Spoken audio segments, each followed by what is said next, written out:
The content of this podcast is for informational purposes only and should not be considered medical advice. Always consult with a qualified healthcare professional for any health concerns. Take care of yourself out there.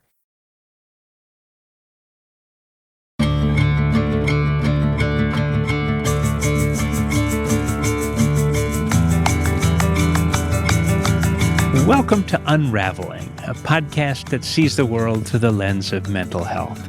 I'm Kurt White, a social worker and psychotherapist. And I'm Mary Wilson, a journalist.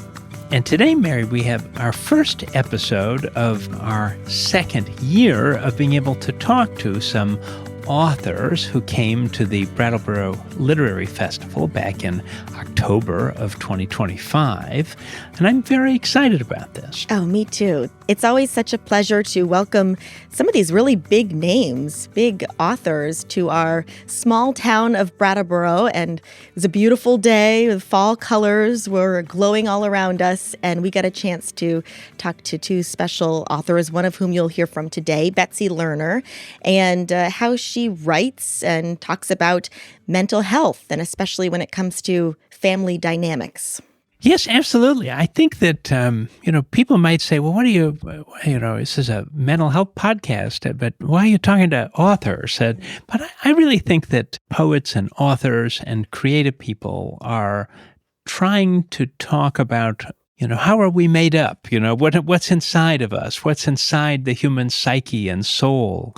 Even words like psychology, they have psyche, embedded in it, as past guest Justin Hecht pointed out, that there's a sort of connection between our creative potential and our creative energies and the ways that we struggle. And so I think that we're sort of kindred spirits. And what do creative people have to say about mental health topics, especially when they have their own personal experience of doing that, as well as experience as a thoughtful, creative person?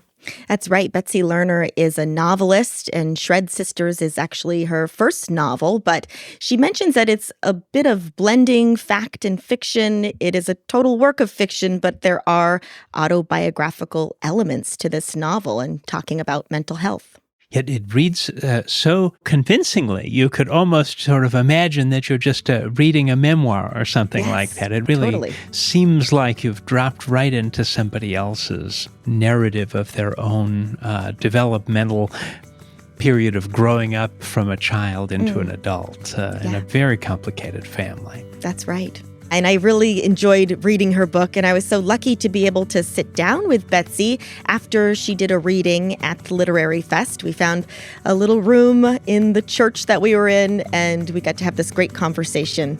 Betsy Lerner is the author of the popular advice book to writers, The Forest for the Trees, and the memoirs Food and Loathing and The Bridge Ladies. She received an MFA from Columbia University in poetry.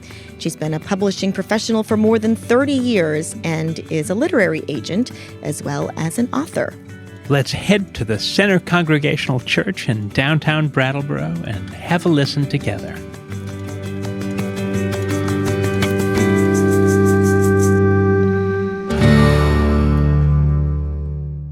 Betsy Lerner, thank you so much for joining me on Unravelling. Thank you for having me. I can't wait to dive into your newest book, Shred Sisters, and also just talk about your life and how writing has been such an impact on your life.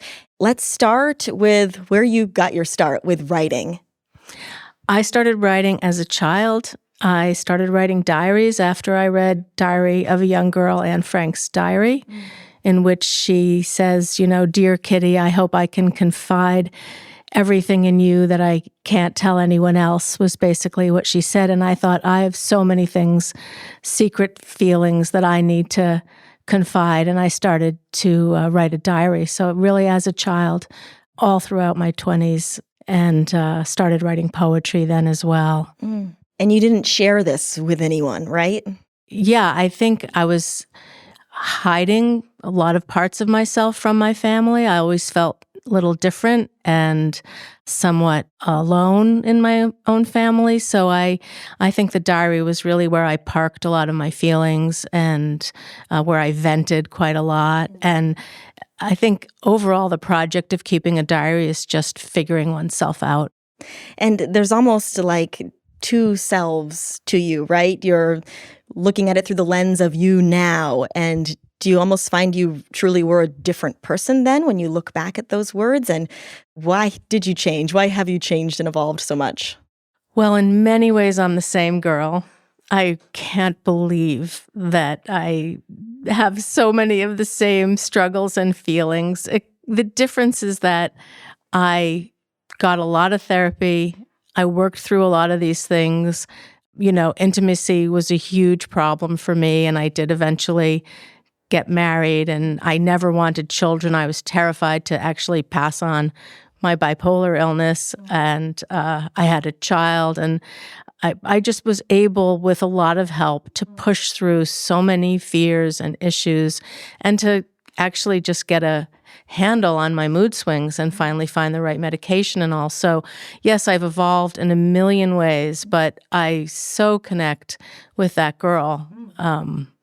Definitely still a part of me. Yeah. At what point did you get help with therapy, and how did you see the writing change from sort of the before and after?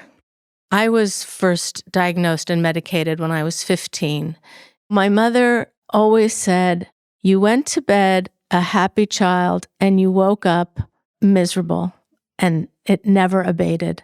And she always acted, I used to think, do you think I'm a changeling? It was a kind of crazy way to put it. Of course, it was happening gradually, but it must have felt like all of a sudden. And I had been an A student, and now I'm reeking of pot smoke everywhere I go. I'm dressing in all black. I bought tinted glasses so I could look like my hero at the time, Janis Joplin. I'm listening to Patti Smith 24 hours a day. And I was completely ambushed. And I hated the doctor. My parents brought me to a psychiatrist I didn't know we were going to. And I was extremely angry. I very quickly, within at least a month or two, hated how the medication made me feel. I started flushing it down the toilet, not telling anyone. And that started really a 15-year journey of trying to manage my mood swings on my own, occasionally really falling apart, going to a doctor, getting, again, medication that wasn't the right medication. And all that time I was writing in my diaries and I was writing poetry, but it was when I finally, at 30, found the right doctor, right medication, and became stable that I really was able to write cohesively and coherently. And I think a lot of people think about poetry and madness. And one of my heroes, Robert Lowell, said that, he always thought he was writing brilliantly when he was manic, but it was always a mess. And that was when he was stable that he was actually able to produce his best work. And I think that's true for most artists, actually. Yeah. And that sort of brings us to your book, Shred Sisters, one of your books. This is the latest. And one of the main characters, Olivia, or Ollie is her nickname, struggles with similar mental health challenges that you faced, right? And you were able to write her character from a place of that lived experience. Definitely, but I was more a very classic cycler. I was always elevated in the spring and summer and depressed in the winters and fall. I didn't figure any of that out for quite a long time. Ollie is hypomanic. She's mostly elevated, and she's also, in many ways, not like me at all. She's a con artist. She's brash. She's hypersexual. She's unwilling to look at herself in any manner, shape, or form. I was very introspective, and I was always trying to get well. Ollie does not want to be well. She does not want to be medicated. I didn't want to be medicated, but when I finally found the right doctor who knew how to work with me, I don't kiss my vial of pills every day, but I could, because I am so grateful that I found what worked for me, and I've been stable for 35 years.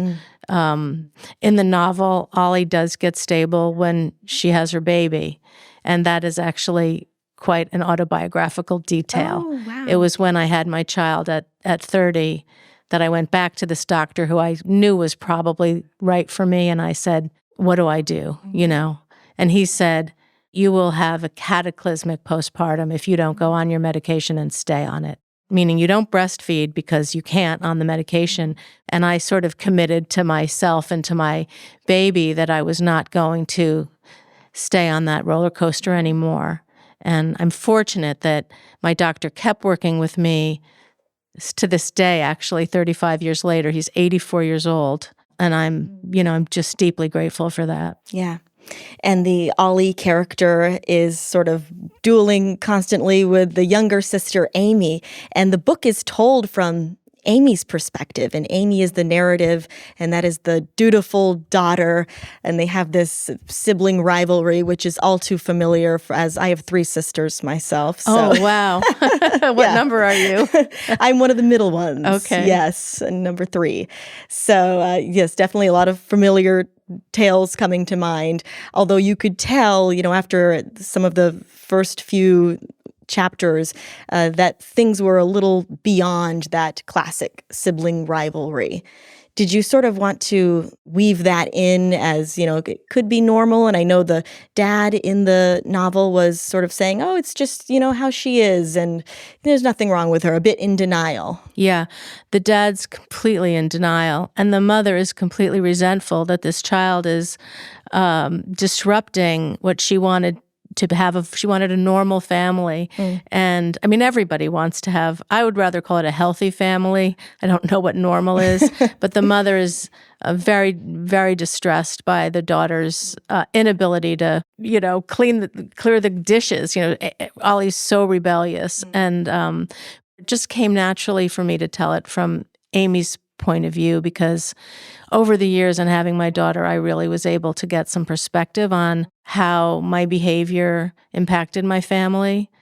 I still remember I went to NYU, standing on a street corner in the middle of the night, crying and hysterical, telephone, quarters, back then, calling my parents and saying, I can't take another step. I don't know what to do. They're in Connecticut.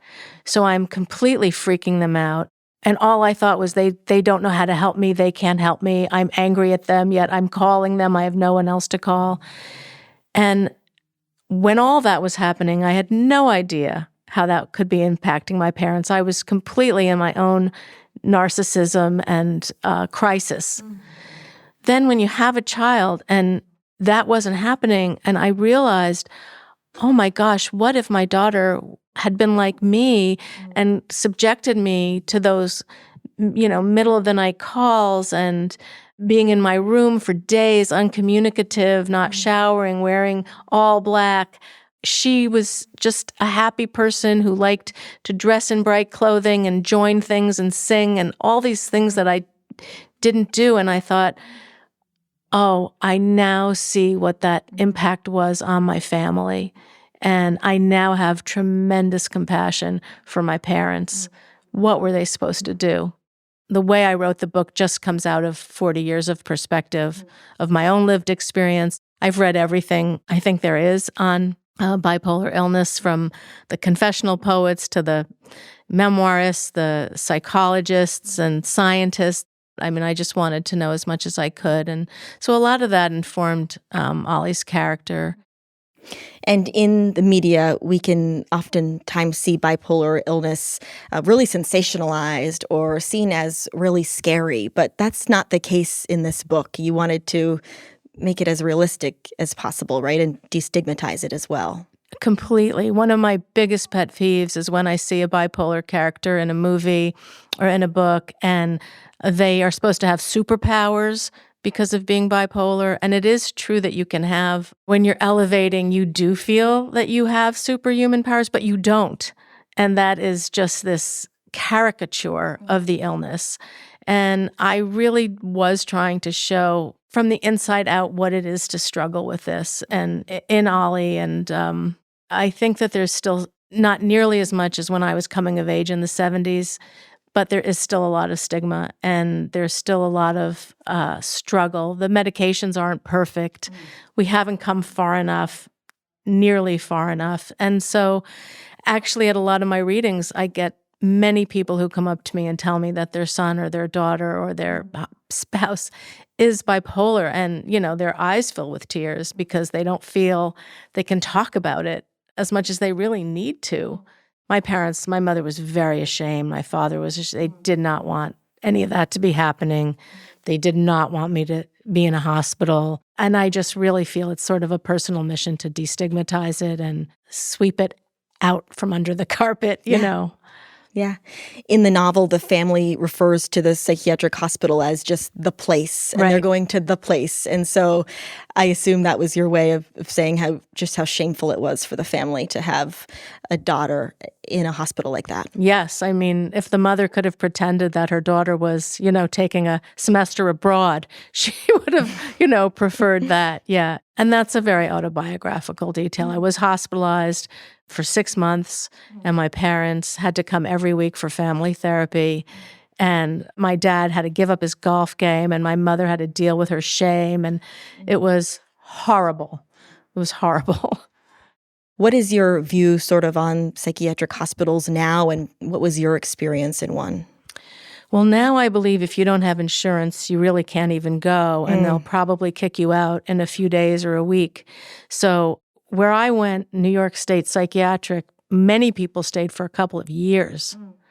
And when I got in there and I saw that, I said, no way. And I was one of the most motivated patients in therapy that you've ever seen in your life. I really did not want to be a chronic patient. I saw that that was happening to people. And thank goodness I just had enough wherewithal to push through and be a really good, you know, go see my doctor every day, be in group therapy, we had every kind of therapy under the sun. But yet, they did not find the right medication for me when I was in there. And sure enough, I got out, I think, in the summer, and come the fall, I started spiraling again. So the hospital was the worst time in my life, but sometimes, you know, the lowest point in your life is also the springboard for the most important changes that you make. So I still struggled for another 3 more years before I found my doctor. Wow. Do you ever wish that you had known earlier, and what a difference that would make? Or is that sort of in the rearview mirror and, you know, you're happy with where you're at and how you've moved forward all these years later? I could answer that question 9 different ways. Honestly, when I was 15, I was diagnosed with bipolar illness, and I was put on too much medication. I wish then that my parents did not ambush me, and I wish that the doctor really explained what was going on. I wish he had seen that the medication was too strong and maybe cut it in half, and, you know, maybe I would have stabilized in my teens. And it was only later that I found out that my uncle was bipolar, that my mother was a major depressive, that it was all in my grandmother and my great aunt had psychotic episodes. So it was all in our family, and no one ever told me. And these things run in families. So when families try to act like there's only this one person, it's generally not even true. Was it a relief to learn about the fact that it had run in your family? I was angry for a long time that that information was withheld from me. And again, it took many years to really forgive my parents they withheld that information in the hospital in family therapy. Didn't come out until much later. So I was very distressed about that. I think for 15 years I struggled much more than maybe I needed to. That said, I'm proud of who I am, and it's part of my story. I feel good that I've helped a lot of people get into therapy. It's, you know, all the kids on TikTok. I have a very big following of people in their 20s ask me what they should do, and I say, number 1, prioritize your mental health. Number 2, keep a diary. And, you know, over 2 million kids have seen that message. Yeah. So that makes me really proud and really happy. Yeah. Have you talked to young people who have started writing because of that advice? Lots of them tell me they have started keeping a diary. So yeah, that also makes me so happy, because you've got to, you know, you do have to put the devices down and write with your hand and a pen and paper, and, you know, see people in person and connect. And so, but yeah, I love it when they say they started again because of my entries, or that they want to look back at the end of their life and have a record, you know, of what they've done. So yeah, I love that. That's great. What does writing do? Why is it so helpful? What is it about, the tactile paper and the pencil?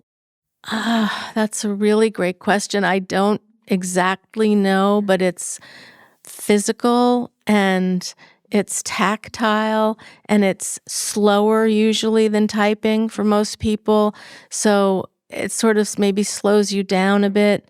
It feels more personal. I mean, I love my computer, but it's a machine, and I just think there's something so much more human about a diary. Opening a book, closing a book. You don't need to recharge it. You don't need to charge it.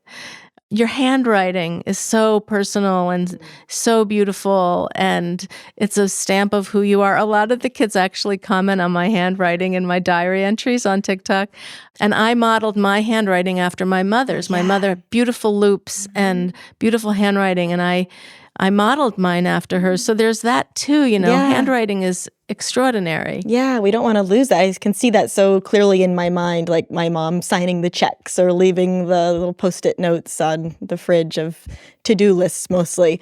But yeah, you can see that so vividly in your mind. Yeah, it's beautiful. Yeah. In this book, Shred Sisters, halfway through, I was thinking it was really a real story because I was just so invested in the characters. What did you find it was like to kind of blend the fiction and fact? Because some of it is based on your life. What was that like blending the two? I really felt that I was making up a story. I'm not Amy. Not a scientist. Amy had no friends. I had a lot of friends. I was a terrific chameleon. I could befriend anyone. Mm-hmm. Amy is lonely and she is tyrannized by her older sister, and I was a bit tyrannized by my older sister, but my parents didn't divorce. I didn't have a 1-year marriage. I was not betrayed by my best friend. All of the story is really made up. What's really autobiographical are the feelings and the emotions and my take on things. It's the way I see the world, the way I see mental illness, the way I see sibling relationships, family relationships. And I see a lot of, to me, comedy and tragedy are, opposite sides of the same coin. So there's a lot of tragedy, but I do like to make people laugh. And yeah. And there's pieces of you in both the sisters, it sounds and like. The parents. And the parents. Yeah. And the friends yeah. for sure. Yeah. And some of them are based on things, sort of composites of certain people in my life. There's a character who, dies of an overdose in the book. And my best friend took his life about 6 months before I started writing the book. Of course, that is, I was channeling or, I don't like the word processing, but that was filtering through my emotional life. And I think that came out in that character, which is not a one-for-one of my friend at all, but it emotionally, for me, I was touching that story. And it sounds like there were aspects of sibling rivalry growing up. Can you tell me a bit about that? Well, we were actually 3 sisters, 6, 4, and 2. I was the 4-year-old, and the 2-year-old died. And that event completely changed our family. And my older sister really fused with my mother, and I really fused with my dad. And my parents put all the pictures of the baby away, and we never spoke of her. And so as this very sensitive little child, I knew something was wrong, but I never knew what, and my parents would never speak of it. I think that intensified the rivalry between us because we were so aligned with each of our parents. And then also we had very different talents, abilities, personalities. If I always would say, if we met in college or something, would have never been friends, and my mother was desperate for us to be friends. Always saying, well, when you're out of high school, you'll be friends. When you're out of college, you'll be friends. When you get married, you'll be friends. And we just couldn't be friends. We were rivals, and we didn't get each other, and we didn't share the same values or ideas. She put me down for being a poet. I put her down for being a wife and mother. We just were really at each other's throats. It went on too long.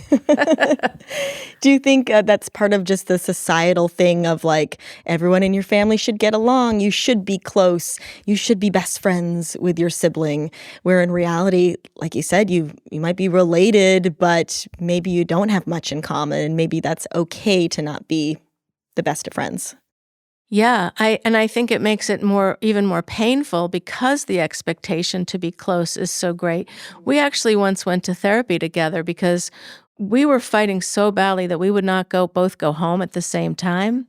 And I think Thanksgiving was coming up, and now, I should mention my parents had another baby girl 10 years later. And it was so confusing to her, why my sisters, what's going on? So my older sister and I went for a therapy session, a couple of sessions together. And what really came out of it was that she longed for me to look up to her as a big sister, and I longed for her to take care of me as a baby sister. And we weren't fulfilling those roles at all. But once this sort of therapist sort of put his finger on what was going on, and it was something so basic, so primal, that we started to, we worked on it. We were able to, with those tools, and he also told us, do not engage. Don't go there. Like, you don't need to keep doing that to each other. Just give yourself some distance. It's okay not to be best friends. And don't talk about each other behind each other's backs to your mother, because that was also something that was very toxic. And we stopped doing that, and that really helped too. Wow. So you really worked on it then. Yes, we did. We worked on it. What would you say to someone maybe who has a sibling who they're not getting along with, or maybe that sibling has mental health challenges? If your sibling has mental health challenges, you can only do so much. And I do think it's okay to have some boundaries and to protect yourself, especially if this person is highly disruptive and just, possibly dangerous, to yourself or to your family. You need professional help to help that person. And the person with mental health issues can, obviously be very draining, very disruptive, and you're not going to fix them. You can lead them to water many times and they might still throw their meds away. It's very frustrating. You love them, but they're also taking all the oxygen out of the room. It's very difficult. I would say get your own help to learn how to deal with it. Help as much as you can, but, understand that you're not going to solve their problems. It's complex. You need help. They need help. If you can find that, that's all you can do. So focus on a bit of self-preservation first. Absolutely. Absolutely. With other illnesses, we don't blame the people, right? But when you have, let's say you're bipolar and you're very erratic or you're very grandiose or whatever, it seems like it's your personality, not your illness. And it gets very confusing for people, right? Like, why can't they just X? Yeah. But they can't. And it's hard to remain as empathic as you would towards somebody battling a physical illness. Mm-hmm. I mean, I'm one of the very lucky few, I think, who's been stable for 35 years. Most people will have recurrences and et cetera. So it's also a long haul. I have a lot of empathy for family members now, and my sister too, who, what was wrong with Betsy was a a term in our family. And I shut her out, and my parents didn't talk about it. And, now we finally have talked about it. Yeah, I know there was a focus in the book on kind of how to separate the illness from the person. Is that possible? It's really not easy because the illness impacts the person. Not even just when you're in a state of depression or of mania. It's part of who you are, I think. And if you had a limp, you would always have that limp, and it would maybe affect how people saw you or how you saw yourself, and it's a part of your life. So, hopefully the people around you really accept you and love you, but it's really not easy. When I have friends a lot of my friends and a lot of my authors struggle with mental illness, I will go to the ends of the earth to help somebody. But at a certain point, if they cannot help themselves and I feel they are dragging me under, I take a big step back because I can't afford to go under. And it's, you think, inside that person to finally decide or somehow realize that they do need the help. Yeah, they have to. They have to. I've introduced so many of my writers to my psychopharmacologist. So many of them are now getting the right medication. And I have helped so many people get into therapy. And once you're doing that, I'll be your friend forever. But if you can't get there, I can't save you. So moving forward with your work, I'm hoping for more fiction from you, because I know that was a little outside of your typical comfort zone, right? Yeah, I'm working on a new book, and I've set myself a different kind of challenge, and I'm having a blast writing it. I don't know if I'll get to the finish line. I don't know if it'll peter out. It's not a process that I'm enormously confident about, but my rule is if I'm having fun, that's all that matters. And I love making shit up. That's great. Words to live by. And I assume you're going to continue on social media and TikTok. And what do you see as your future for that venue? Yeah, well, the diaries, I'm on 19 and they go up to 30. So I have a lot more material, and it'll either keep going or maybe it'll peter out. I don't really know. I have a fantasy of turning it into something written, like maybe a young adult novel or something like that. But maybe the TikTok project is enough. I get a lot out of that. Yeah. So would your younger self be surprised at where you are now, and that those words that you were writing and thought would never see the light of day are now out on social media with millions of people looking at them? Shocking. Shocking. Yeah. A lot of people say, oh, don't you feel vulnerable? And how can you do that? And I would never share my diary. But it's almost like sharing about mental illness. And by the way, I just pluck parts of the diary. There's plenty in there that does not see the light of day. But, all projects have their own life cycle. So I don't have any grand expectations of where it's going to take me. Just, I love posting, and I love it when they comment and they say things that make me feel so good. So it's rewarding. A bit of dopamine hit. Yeah, that's great. Well, Betsy, thank you so much for doing this interview and for sharing your wonderful book with us. Oh, thank you so much. Appreciate it.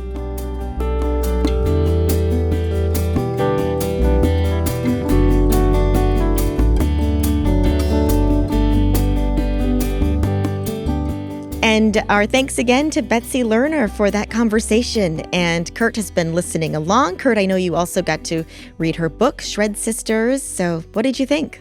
Oh, I so enjoyed it. I had quite a few thoughts about it, and real deep resonance with lots of the parts of what she's talking about here. There's a truth of the world that she's expressing through the fiction of the book, right? And if you say, well, what is that? Because in a way, it's a frequently unhappy but not tragic tale. It's humorous. It's exploratory. It has to do with how did you look at all of the obstacles that exist inside of us and in families to get from point A to point B, especially when there's some challenge, when something is not typical in a way. And what about you, Mary? How did all of this land for you? Yeah, it was really interesting hearing about sort of the arc of her mental health challenges and what she did to help herself and find what she needed in the moment. As a child, it was journaling, and then she had a difficult time with finding the right medicines and therapy. And then things happened in her life, like having a child, that really changed what she needed and how she sought out mental health help. And now she's looking back at those journal entries from many years ago and kind of seeing her life through a different lens, and also connecting with others and helping other people. I really recommend you go check out her TikTok page. It's at Betsy Lerner. She's actually gone viral for reading these small segments of her diaries that are really resonating with young people, especially talking about loneliness and depression and how things do get better, and offering so much hope for young people who might be struggling with those similar things. That's wonderful, and I really do hope people read this book also, Shred Sisters. It's really quite something. Hard to put down. You'll find yourself deeply engrossed in it, I think, as I was.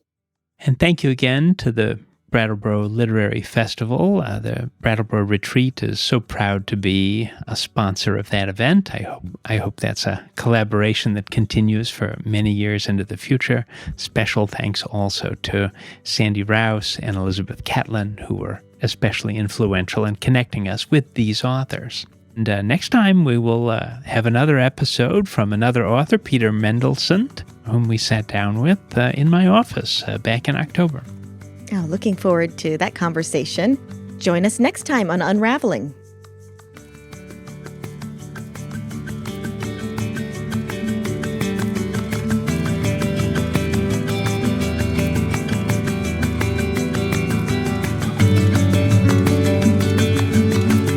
Unravelling is brought to you by Brattleboro Retreat.